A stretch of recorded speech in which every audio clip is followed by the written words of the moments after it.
د پیسکو او پیډو ترمنځ د بجلی د اخیستو او خرڅولو معاهده.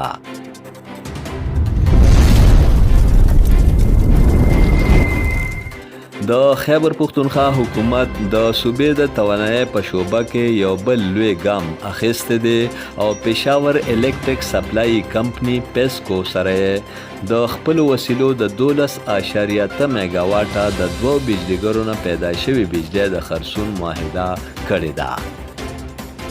د معاهدې تر مخه ضلع منصیره کې د جبوړي پن بجلیګر 10.2 میګاواټه او ضلع مردان کې د مچې پن بجلیګر 2.6 میګاواټه پیدا کېدونکې بجلی به په پیسکو خرڅولی شي.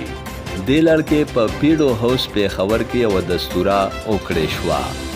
د توانایي او برېښنا سیکرټري نثار احمد خان، د پښتونخوا انرژي ډیولپمنټ آرګنایزیشن پیډو چیف ایگزیکټیو ریاض احمد جان، د پیسکو چیف ایگزیکټیو انجینیر اختر حمید، چیف انجینیر ډیولپمنټ پیډو انجینیر حبیب الله شاه، پراجیکټ ډایریکټر جبوړي انجینیر مصطفی کمال او نور اعلی واکمنو په دستوره کې ګډون وکړ.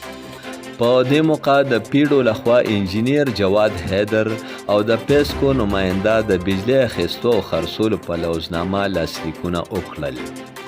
دستورې د خپله وینا کې د توانایي او برېښنا سیکرټري نثار احمد خان دا معاهده د صوبې د توانایي په شعبه کې د پرمختګ او ترقۍ یو لوی ګام وګرځولو او دا اراده یې څرګنده کړه چې راتلونکو ورځو کې به د پیډو د نورې پیدا کېدونکې بجلی د خریدارۍ معاهدې کولی شي.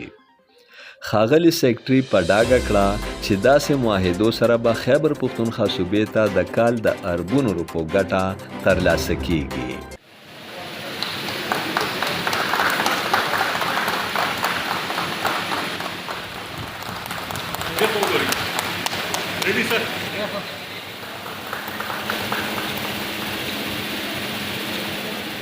امجد علي خادم، پښتونخوا ټي وي، پېښور.